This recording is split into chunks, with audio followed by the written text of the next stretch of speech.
San Miguel TV. I am San Miguel. It is May 2nd, Friday, May 2nd, 2025. Welcome, man. I'll let y'all slide in, give y'all some time. You can watch this later on the live stream. I'm just gonna have a quick conversation, maybe a 30-minute live, 25-minute live, talking about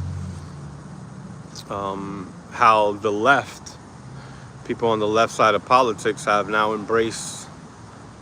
been embracing villains as heroes. It's been happening for a while. Luigi Mangione is the latest one.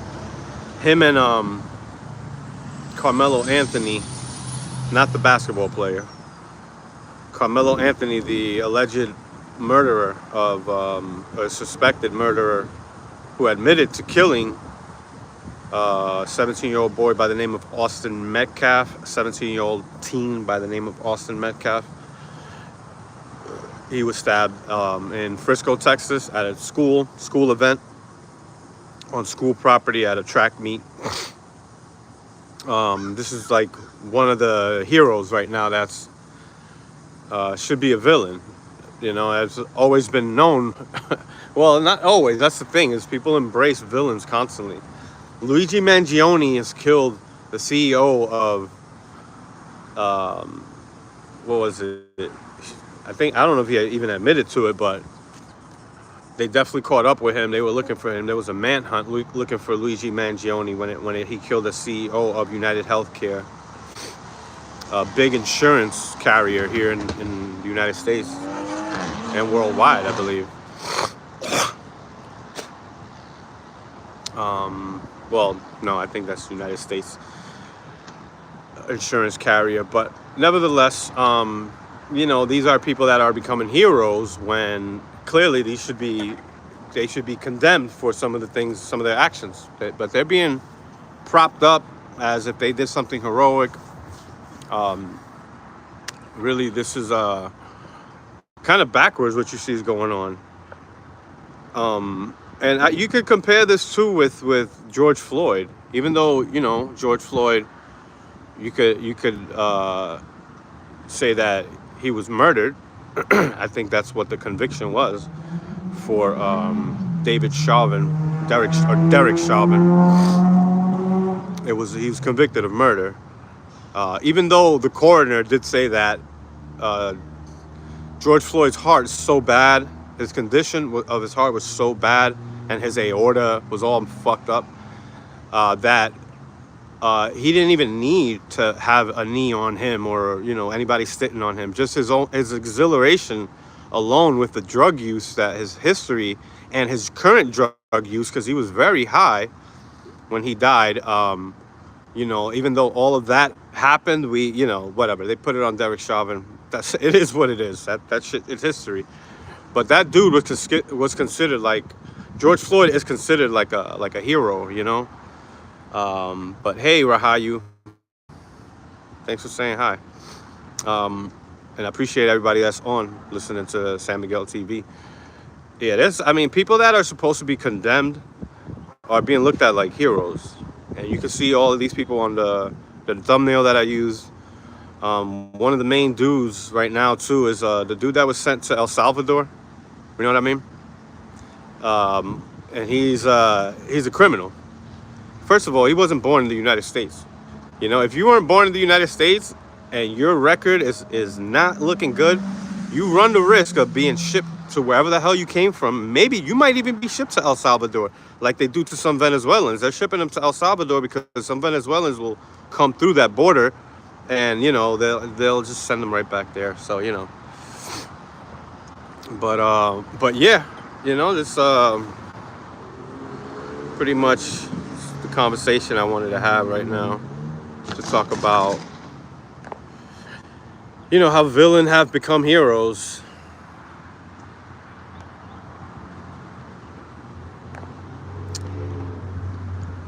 It's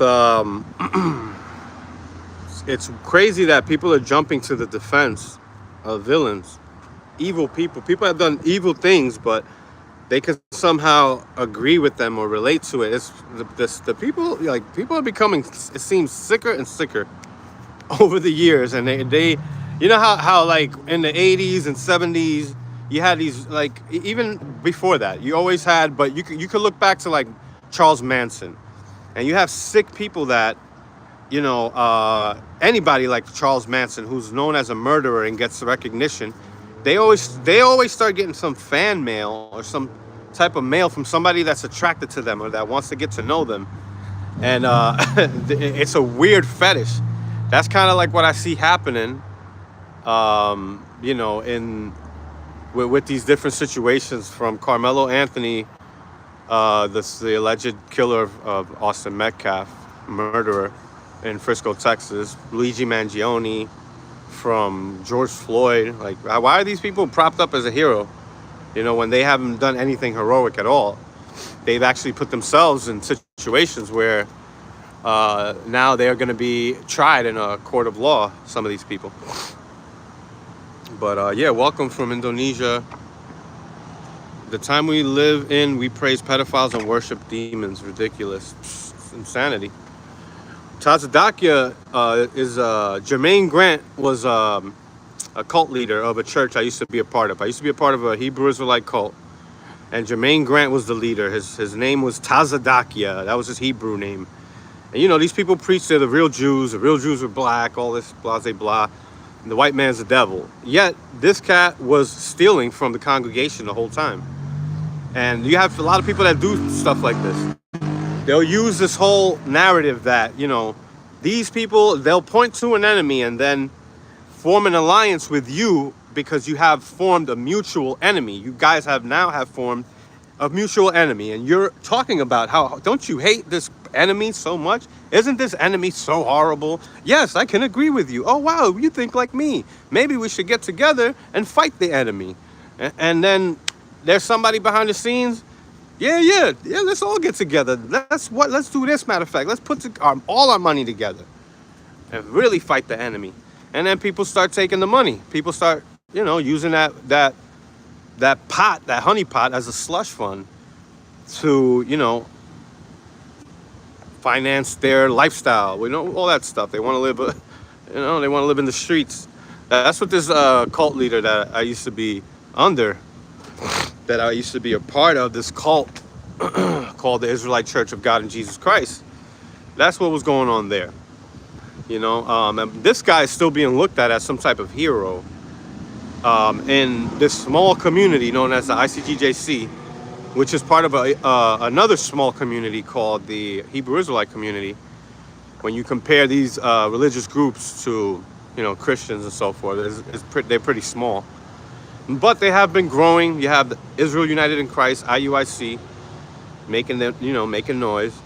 People are very aware of who they are. They've actually moved out to Africa in some cases, in different parts of the continent, in different countries all throughout the continent, and are now preaching their word of Yahweh, which is supposed to be the Most High, which is the doctrine they all got from Harlem.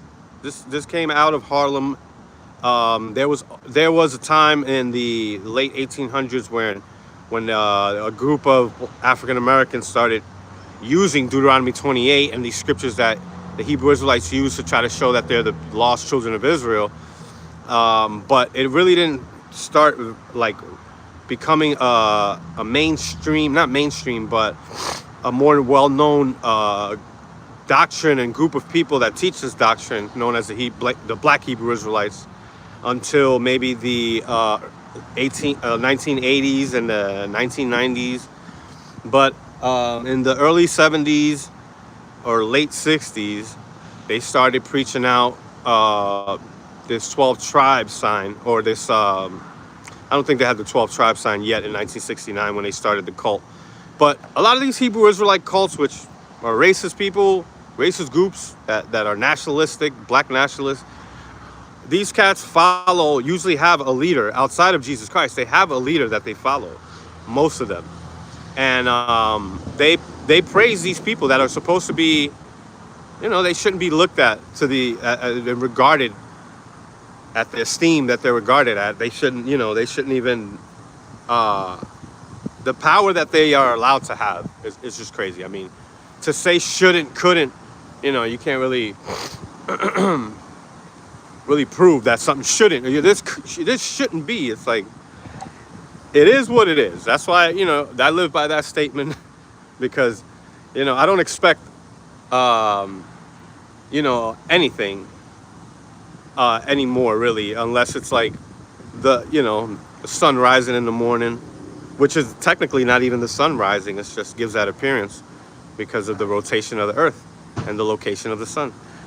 But that's what we know is for sure right now. We know what's supposed to happen, or we think was supposed to happen every morning, but other than that, you don't know what these guys are capable of. These leaders will take money. They will be corrupted too. Some of them will start off honest with a real cause, and some of them, they might get corrupted. I've seen this happen before. I think that's what happened with Tazadakia. But Luigi Mangione is really the one guy that I think has a lot of people in a strangle. And he's an actual murderer, like he murdered the CEO of a company because of some health insurance shit, as if he's broke too. That the dude had money, but there's all this woke shit, and people actually think that this guy's some type of hero. It's insane. Some of the heroes that I think about today are like, they have jobs like nurses, police officers, firefighters, doctors, surgeons, ER staff, people that work in emergency room. Like these people are given every day. They have to listen to sick people's bullshit. Excuse my language. And we're talking about sick people that many times are responsible for their own illnesses. They live their life or whatever, and then here they come to see some medical professional, and they expect you to drop everything and listen to them. And and it's like, you got to do it if you're working that field. That's what you got in the field for, or you should expect that in the field at least. But yeah, psychologically, Red Dirt Solace says psychologically it's pretty obvious what they've done. A group that can't rationalize their own downfall. A group that can't rationalize their own downfall was their own stupidity.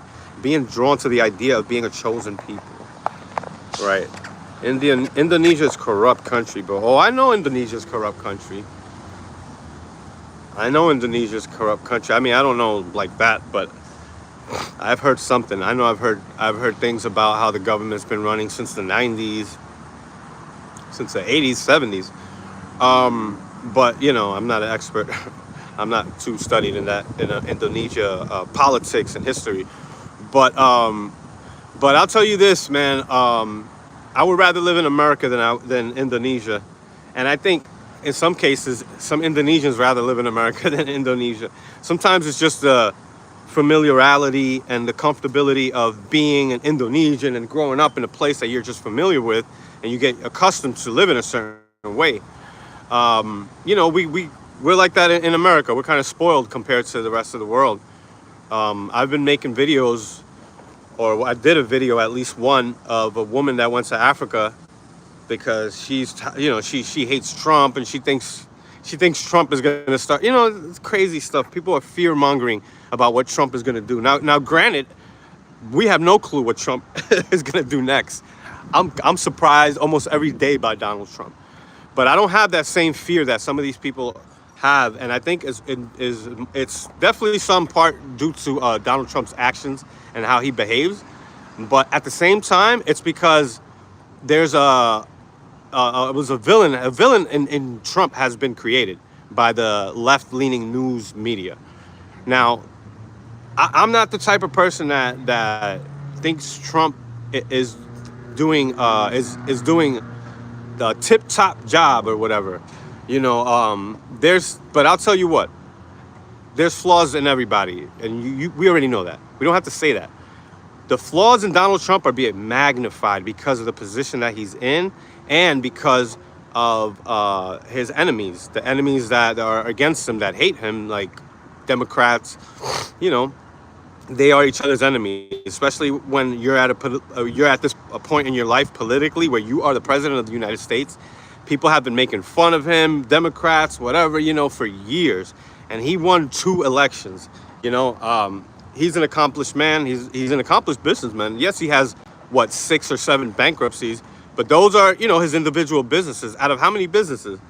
You know, because as an individual, you can file bankruptcy yourself as an individual. And that's one thing that Donald Trump has never done. Even Obama has filed bankruptcies and has failed businesses that he's invested in. Obama has that too. See how they focus so much on a person that, you know, it's because they hate this person so much. And when you see somebody else that they like do the same thing, they kind of let that slide. But in these cases of the villains becoming heroes, man, you have people that have literally gone out there and murdered. Like, this is like crazy. Murder. No excuse. Unprovoked. Totally unprovoked. And they have somehow become heroes. They getting fan mail in jail. Crazy stuff. Crazy stuff. Yeah. I'd support Donald Trump too. A lot of the things that he's passing is where we need to get back to as a country. There's been a lot of reformation and the government stepping in and trying to do too much that we haven't even realized how we've been running as a country. This whole DEI stuff, it's supposed to be meant to make things an equal level playing field where, they look at blacks and white women and women, period, and minorities as, you guys aren't good enough, so you need an extra help.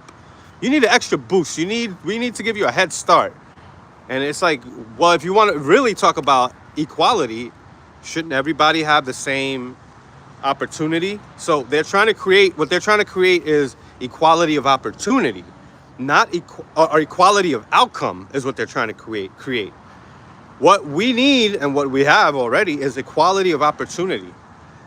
What they're trying to do is create equality of outcome, which is to somehow manipulate the way that people are treated based on their race, their gender, their sexual orientation. Why are we manipulating and creating an asterisk, for people that ask for help? Like, if you have a white man come and say, you know what, this is a resource center meant to help people, right?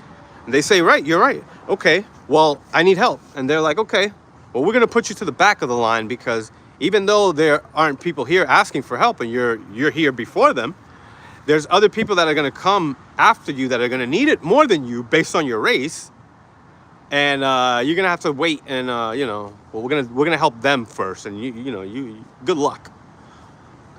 That's not equality to me. I just want this world in peace, no terrorism. Man, I was watching the video that was released about the terrorist, Muslim guy, Islamic terrorist that shot, I think he shot a Jewish guy in a certain part of Chicago where, there's known for Jewish people being at. And there was like a manhunt. The cops shot him like 12 times. He was on the ground. And he tried to get up after he got shot like 10 times, and they lit him up again. He probably got shot more than that. I don't remember his name, but I forgot his name. But yeah, crazy stuff. You gotta watch that video. There's a lot of targeting of Jewish people, man. I've seen Hebrew Israelites do that. And a lot of times a Hebrew Israelite, a person that's so jaded in their mind, like a Hebrew Israelite that promotes violence and murder and loves when they hear, a white person got killed by a black person, they love that stuff. That shit is like music to their ears. People like that, that's a perfect example of how villains have become heroes. This whole Austin Metcalf story where Carmelo Anthony stabbed this kid, this black kid stabs a white kid, teens, right? In Frisco, Texas, and the person that admitted, the black kid who admitted to stabbing the white kid, he said to the cops, I did it. He's gotten over $500,000 in donations, so he's become a hero. He's become champion. So who's doing all of this? Like, who's really on board with this? But I don't know. Make sure you give this video a thumbs up. I've got like 10 more minutes or 5 more minutes left. You know, show me some love on this joint, on this live before I go. You know, let this thing spread a little bit. But yeah, there's something wrong with Islam. I'm gonna just say it like that, because Islam is what's causing some of these people to act and behave the way that they are. It's their beliefs, and people always come out and say, no, it's not the belief, it's the people that are being radical. The belief itself is fine, and it's like, no, it's not. These beliefs lead people on to believe that it's okay to murder sometimes, that you could take a little girl that's underage. These people would be so lost about stuff. You know, I had my aunt tell me that one time. She's like, it's not the belief, it's the people. And it's like, no, it's actually the belief. It's what it's making people do. Or not making people do, but it's at least it's convincing people that doing something that's actually horrible, it's accepted and it's okay because God accepts it. Fuck what people think. You know, it don't matter what people think. It's about what God thinks, you know, and they think that God is as evil, you know, as I guess they want to be. It's very, very strange. But because this was written in their Quran, they have to hate Jews and Christians. Yeah. And not only that, but they also can give their own life. They can actually give their own life, take their own life, and still be excused in God's eyes if they do it for a righteous cause, if they are a martyr. And then they play with that scripture of being a martyr, and it's like, a martyr is not a person that kills himself. That's the opposite of what a martyr does. You're not a victim when you killed yourself. Shit makes no sense. But yeah, man, it's a beautiful day out here today. Y'all see this?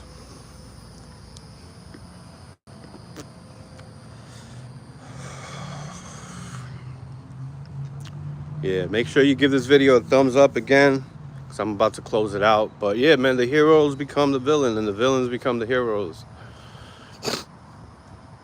The cops trying to do their job, and you got a rowdy person that don't want to cooperate, and then it leads to him getting shot because he's escalating the situation. The cops trying to de-escalate. There's constant escalation. No cooperation. You don't listen. Don't follow orders, and then always ask her, well, what did I do? I didn't do nothing. And then it leads to, you know, it escalates. And then the hero becomes the villain. This shit happens all too often. You know. But definitely, I got to do a video on Luigi Mangione, because Luigi Mangione is a perfect example of what you see a hero or a villain, a murderer that's turned into a hero in the public eye. Strange stuff.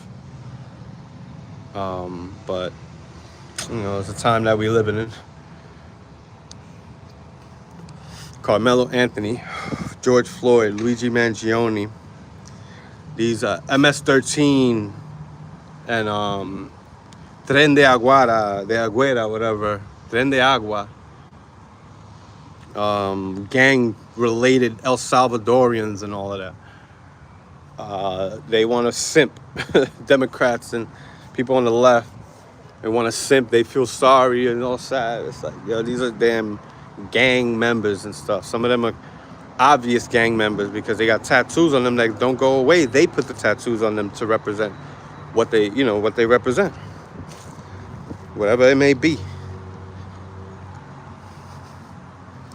And these guys get treated like, oh, they don't know any better. And this is actually real racism.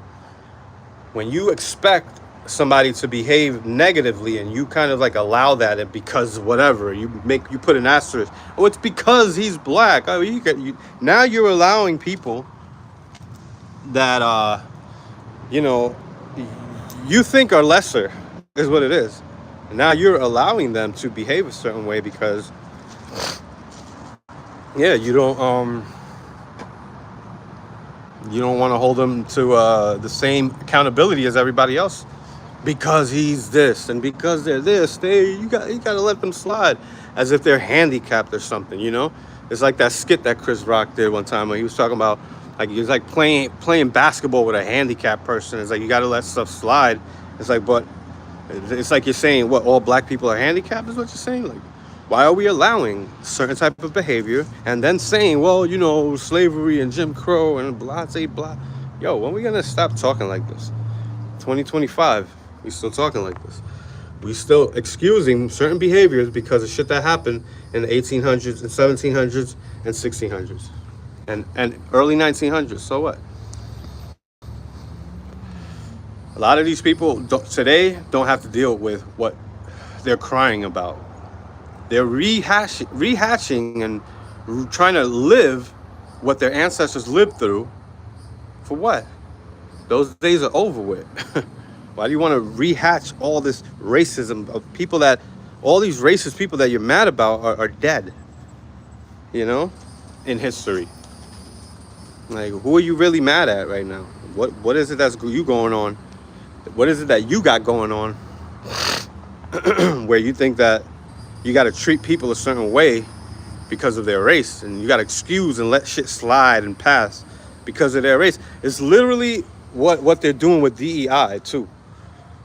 DEI is supposed to be diversity, equity, and inclusion. It's equity, it's not equality.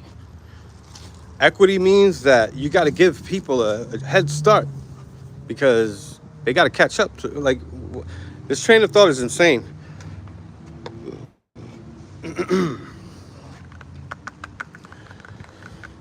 Yeah, man, dealing with these Hebrew Israelites, I mean, these be some of the most racist people that you meet out here.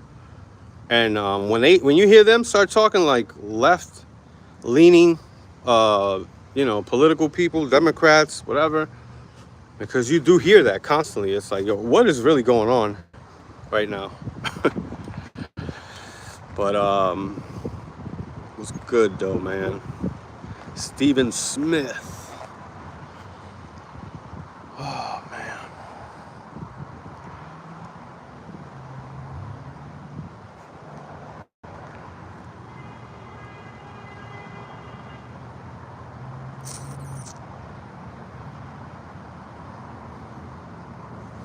All right, y'all, I gotta call it.